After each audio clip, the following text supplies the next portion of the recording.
Eu aproveito a oportunidade para saudar Vossas Excelências, presidente da Casa e os demais vereadores, mas em especial hoje eu gostaria de me comunicar com os servidores do município de Palmeira e os seus familiares, que por esses equipamentos eletrônicos nos acompanham. São aproximadamente 1.000 servidores, aproximadamente mais 2.500 familiares. O conjunto matemático importa em 3.500 pessoas que serão afetadas diretamente por este projeto 5511 que está tramitando nesta casa. Já discutimos bastante sobre ele e imagino que o entendimento da matéria já está quase que exaurido, mas é importante falar mais um pouco dele. A proposta do projeto era aumentar de 11% para 14% o desconto do regime previdenciário de todos os servidores públicos do município de Palmeira. Qual é a causa disso? Por que isso? Pois bem, quando o governo federal fez a reforma da Previdência Nacional, do INSS e dos servidores da União, eles entenderam por bem aplicar lá as correções que julgaram necessárias. Os deputados federais não votaram naquela oportunidade a reforma dos estados e nem dos municípios. E disseram claramente, os deputados estaduais que votem nas assembleias estaduais e que façam as maldades, se forem isto que vai acontecer, com os servidores estaduais e os vereadores que votem nas câmaras municipais. Esse foi o enredo da história.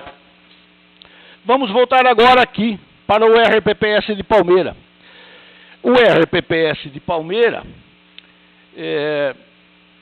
veio com o projeto, tal qual foi lá, de 11 para 14, com o fundamento de que existe um déficit atuarial no RPPS.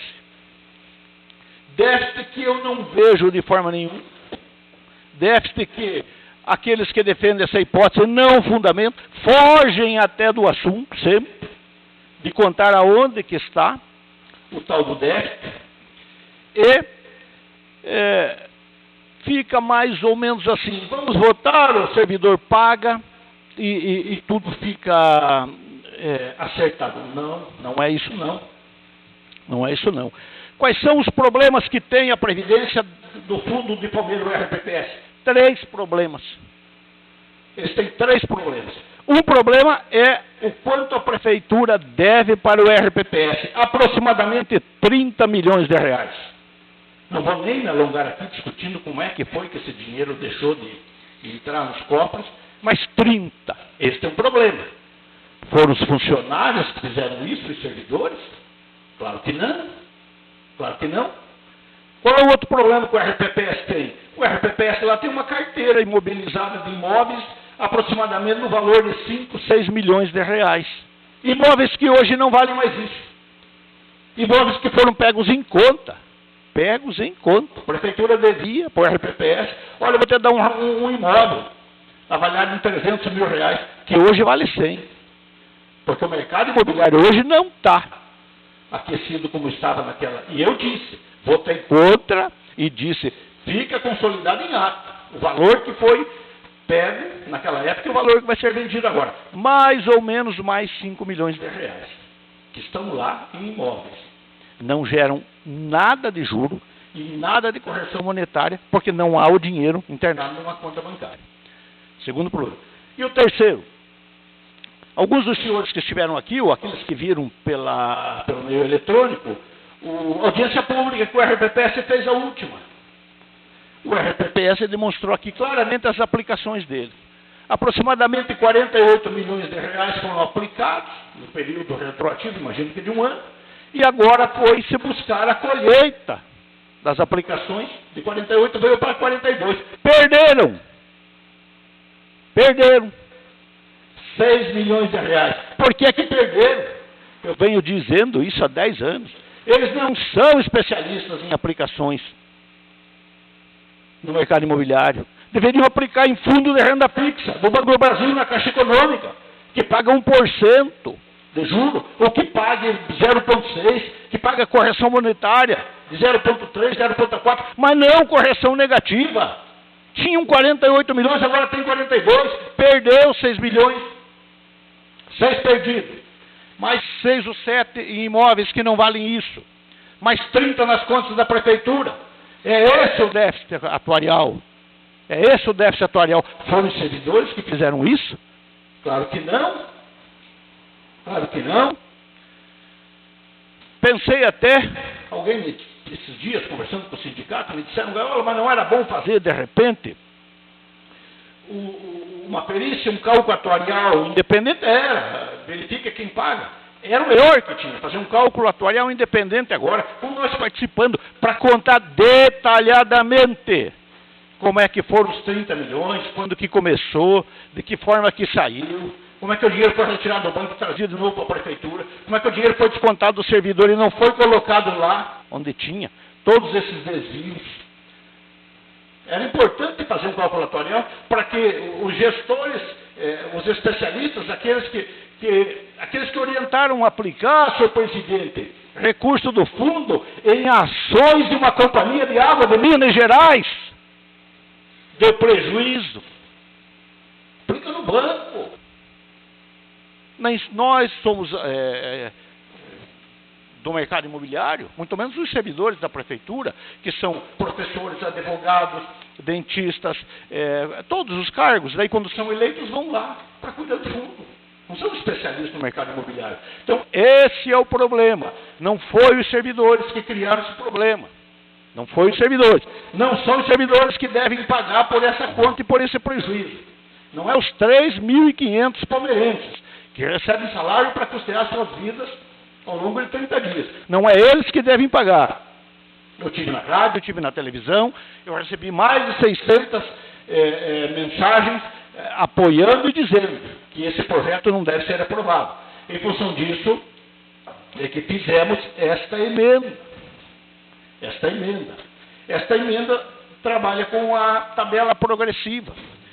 Aqueles que recebem na prefeitura salário até R$ 1.045, por essa tabela vão pagar 9% de imposto de previdência. Aqueles que recebem de 1.000 a 2.000, 9,5%.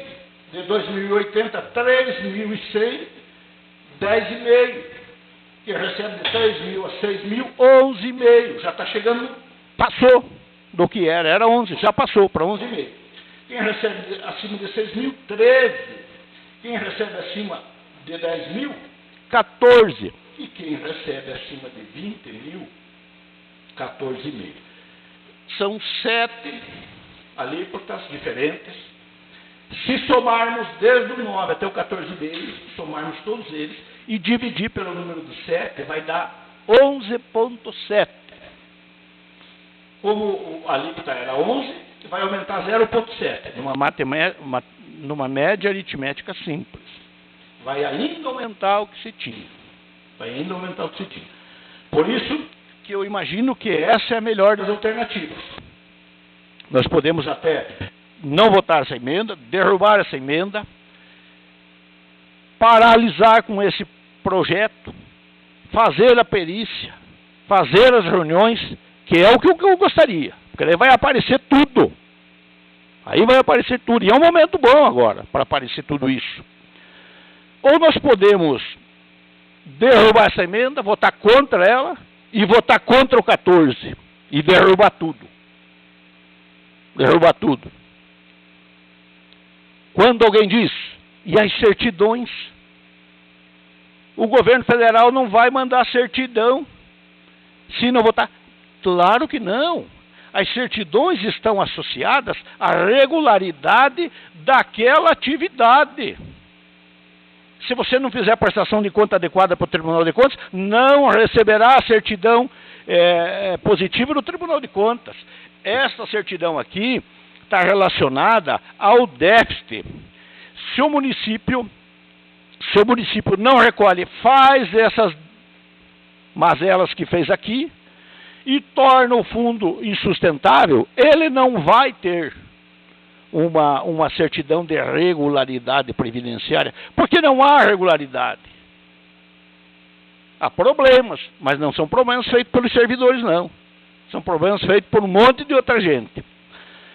Então, concluindo, senhores vereadores, eu acho que ainda a melhor das coisas é votar essa tabela, porque se nós não votarmos ela, se nós retirarmos o projeto de uma forma ou de outra, nós não construiremos uma tabela melhor do que essa, e aí nós reprovaremos o projeto, ou aqueles que julgarem por bem, aprovam, fazem a maldade que eu entendo que é, fazem os servidores e suas famílias pagarem por esse mal feito que não foram eles que fizeram, e aí causa e consequência. Causa e consequência. Eu, a priori, vou votar por essa tabela, que me parece que resolve o problema. Se ela não for aprovada, o meu voto vai ser um retundante não no 14%. Vai ser um retundante não no 14%. Digo isso em alto bom tom, porque vou repetir amanhã por todos os cantos, e vou repetir inúmeras vezes em muitos lugares, porque não entendo que essa seja a nossa função, e não entendo que um assunto desse seja trabalhado assim, quietinho, como nós estamos trabalhando. Esse era um assunto que deveríamos estar todos no rádio, todos na televisão, todas as reuniões, reunindo funcionários, para discutir como é que se resolve uma situação dessa. E eles sabem como resolve. Por isso, faço uma sugestão aos senhores de que, quando a emenda vier aí na ordem do dia por voto, nós aprovando ela, consequentemente poderemos aprovar o projeto e tudo estará resolvido. Imagino que daí o Conselho Gestor do RPPS, tal qual os gestores da Prefeitura, que sabem muito bem como é que dialogam com o Ministério da Previdência, resolvam, equalizem, façam alguma coisa, parem de fazer esses desvios de finalidade, e o RPPS aí se torna um pouco mais seguro e confiável. Por isso, eu agradeço aos senhores pela atenção e recomendo, sugiro, peço de que a emenda seja aprovada e que nós saiamos daqui hoje com a consciência tranquila e com 3.500 pessoas, 1.000 servidores e 2.500 familiares, dizendo para todo mundo na rua que nós somos responsáveis e que eles podem contar conosco.